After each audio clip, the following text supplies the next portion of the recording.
Who the is NF? Okay, excuse my French. I know it's pretty vulgar, right? Listen, it's not me. I know who he is, but you probably never heard of this guy. I'm willing to bet. But this veteran rapper has been dominating the charts and the underground for years. And after his recent Fear EP set a Spotify record for hip hop albums with the most pre-saves ever, with 540,000 pre-saves, I think it's time we have a discussion about NF. And there's a good chance he's probably the biggest rapper you've never heard of. And in this video, I'm gonna break down why that is. By the way, guys, my name is Uche and I make videos like this every single week, or at least I'm planning to. So if you like what you see and you enjoy videos like this, hit that like button. If you wanna see me grow, you wanna see me reach my goal of 1K subscribers, hit that subscribe button for your boy. Oh, and before we get into this video, make sure to hit follow for me on Instagram and Twitter. That's UCHAYVA.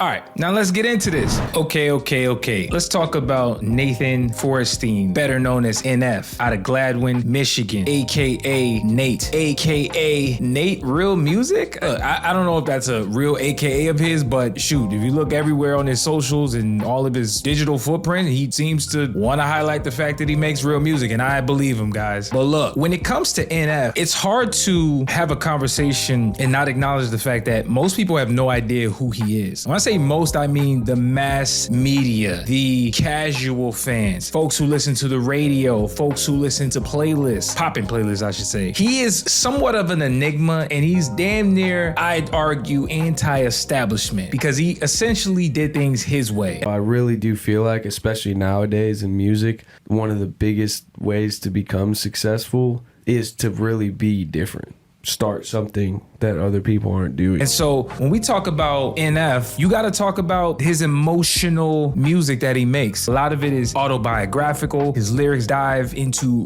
raw and deep feelings and personal battles that he's gone through, mental health issues, anxiety, depression, childhood trauma, like literally all things that most people don't face in their real world. So they probably go to NF to get their fix of what I guess a traditional therapist would probably give them. And so also, man, his sound is so distinct. We start getting into how he infuses rap with like pop and the music videos of his, and all his visuals seem to be super cinematic. Bro is a different beast when it comes to storytelling. He has an intense delivery, which kind of brings out that life music. Off top, I think a lot of times talk about the independent artists and they never get covered for the most part. And so NF is no different, man. His path has been very unorthodox. It's never stopped him from continuously achieving the highest of heights that tons of artists who are signed that are in our faces every day on social media would die for. He regularly charts on the Billboard 200. He regularly is charting on all the independent charts. Homeboy is a problem out here, and unfortunately, most people haven't heard his name, but that's why he's probably the biggest artist you've never heard of. So I completely understand that some of you guys may have never heard of NF's music, and that's what this breakdown of his discography meant to serve as history lesson of all the stuff he's been doing, man. So we got to start with this NF EP, which released August 5th, 2014. It didn't make any notable charts, but it did have some impactful singles like All I Have, Wake Up, and Things Called Love. Next, we got to move on to his Mansion project, which released on March 31st, 2015. This one actually peaked at number 62 on the Billboard 200 charts. It actually had 10K first week sales, and it had popular songs like Paralyzed, Mansion, of course, the title track featuring Flurry, and then also Can You Hold Me featuring Britt Nicole. Next, we got to move on to Therapy Session, which released April 22nd, 2016. This one peaked at number 12 on the Billboard charts, and actually it peaked at number 1 on the Christian album charts. So shout out to him. And we're going to get into the Christian aspect of his music in a few, but this one really made noise for NF on a commercial level. At least this was the first one that really got him on a lot of people's radar. But from a first week sales standpoint, he sold 29K first week units. It had popular songs like How Could You Leave Us, Therapy Session, and Lost in the Moment featuring Andreas Moss. Next, we gotta talk about his first #1 album called Perception. This one released October 6, 2017. It sold 55K first week sales, which had 38K pure sales, which again is huge numbers numbers. NF is one of those guys that really has such a dedicated fan base, and his people really show up and show out and buy his music on his website and also physical merch sales and all those other things. Man, he goes crazy from that standpoint. Top songs on this project has to be a song that's hit multiple billion at this point, which is Let You Down, Lie, and also If You Want Love. Next, we got to talk about his The Search project, which released July 26, 2019. This one actually was another #1 album from NF. And for some of you guys who are still like, who the hell is NF? Just know that in this exact year, he overtook Chance the Rapper, debut album The Big Day, and some other notable names that year. And he sold 130K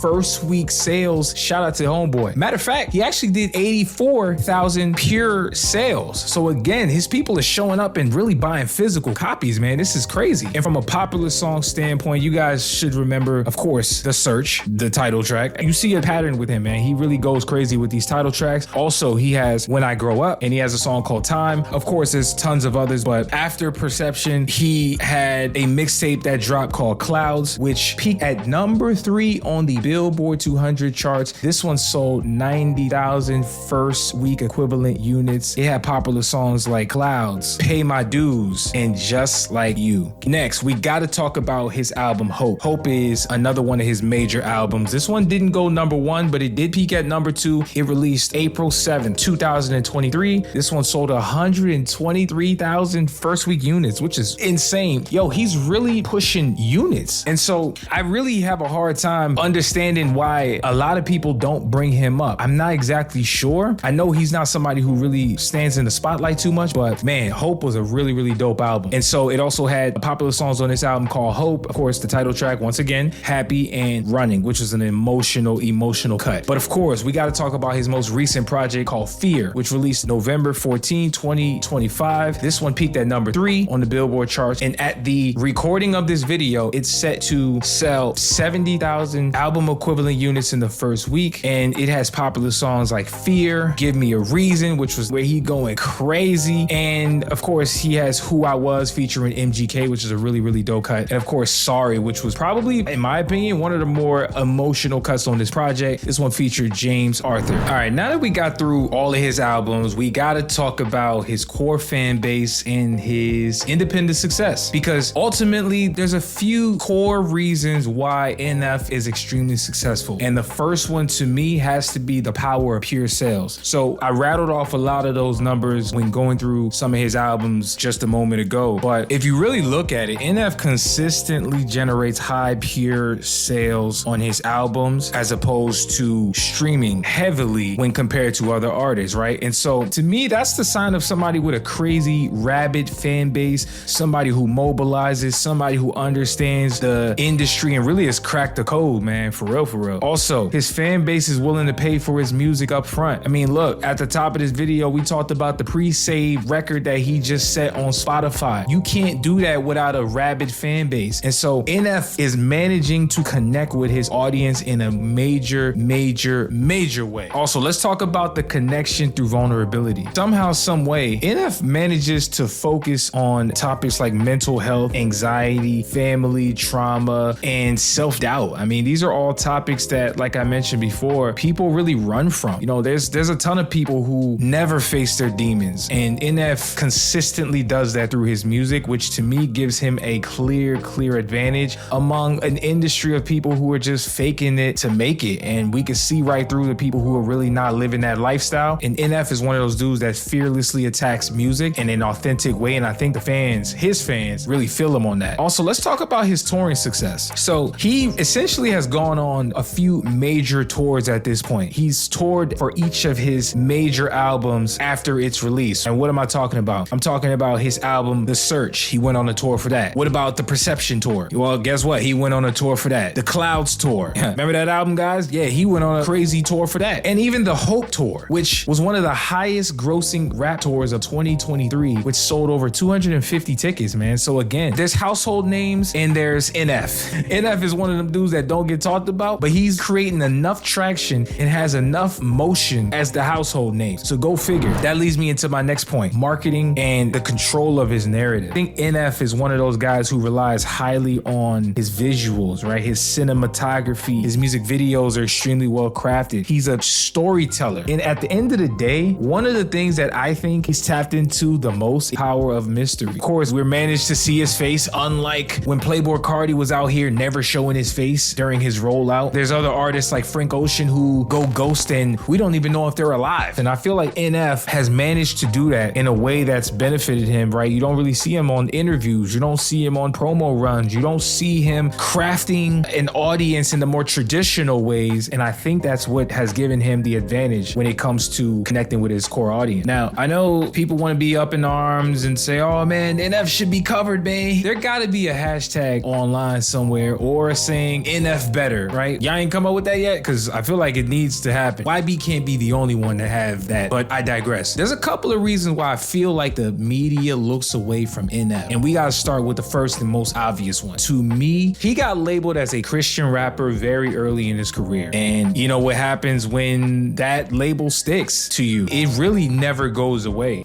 Well, I don't picture myself as a Christian rapper. I've read that about you. Yeah. That's why I wanted to ask That's if what you felt everyone likes conflicted. to write. Yeah, that's what everyone likes to write. Yes, came up in a Christian home, Christian industry, and I just decided that that just wasn't for me.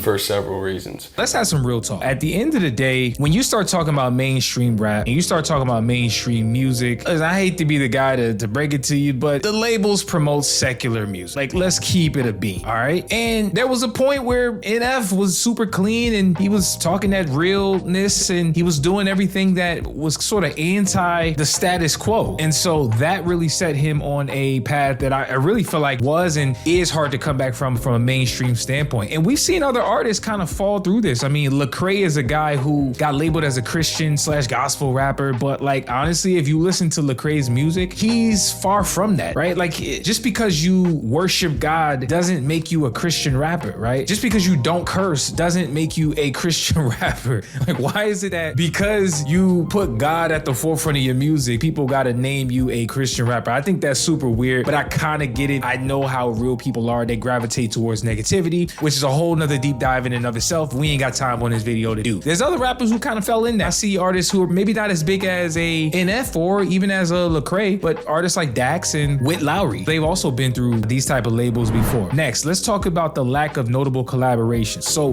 when we talk about NF's music and you really look at his discography, he rarely features and collaborates with artists that are household names. Now look, don't get insulted by some of these names that I'm about to rattle off. I know these core fan bases are super strong, but I'm talking about the people who get covered in the media. So on this newer project of his called Fear, he did have a feature from MGK, who clearly is a household name. And of course, on his Hope project, he did feature Corday. But when you go back into his discography, you look at projects like Cloud, that one had features from Hopsin and Tech Nine. I mean, these are underground rappers, at least guys who get labeled as that. And so clearly these gentlemen have massive fan bases, but just like NF, those two never get talked about, even though they do crazy numbers in a major way. I do think NF sort of avoids the typical hip hop strategy when he's putting out music, and you could argue if that helps or hurts him. I actually think it helps him obviously maintain a crazy fan base, a massive one at that, but I think it hurts him from the standpoint of visibility. There's a typical way that rappers promote their music these days on social media, interviews, of course streaming is a big thing nowadays, and you just don't see NF doing any of that. And so clearly that's a reason why you don't hear him in the media ever.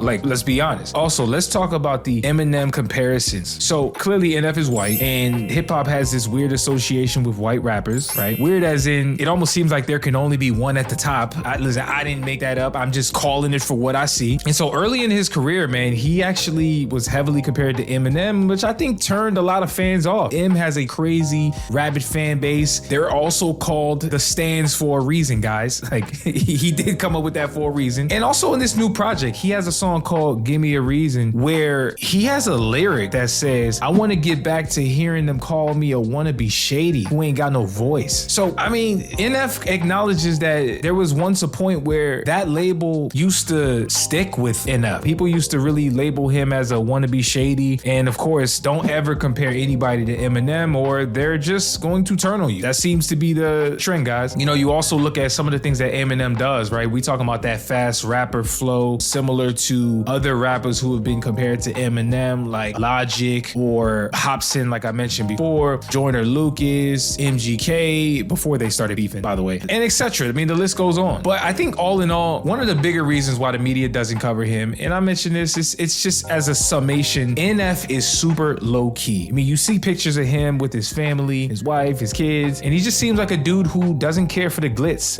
and the glam, man. The Hollywood lifestyle is something that it almost appears doesn't intrigue him. And while that may be great for his own sanity and mental health, and also his core fan base, because they never have to see a negative story about NF, I also do think on the flip side, it does hurt his mainstream visibility. But at the end of the day, man, who the cares? Who cares? I feel like this industry is so enamored with the fake shit, the people that you see on commercials and ad campaigns, and they're popping up in dating circles. Whereas when you look at NF and I see a guy who seems to not care about any of that stuff. He made a conscious decision at some point in his career that stuff was not going to define him, and I think he's winning because of that. So I think all artists should actually pay attention to the way NF has popped things off, because at the end of the day, if you double down, triple down, quadruple down on the music, I believe the legacy and the core fan base and the people who really care about real music, they will follow. But what do you guys think? Do you feel like NF never gets talked about and he needs more recognition? Or do you feel like he's sort of never talked about for good reason and the media should never cover him? I don't know, man. Y'all let me know your thoughts in the comments. Once again, my name is Uche. I'll see you in the next video.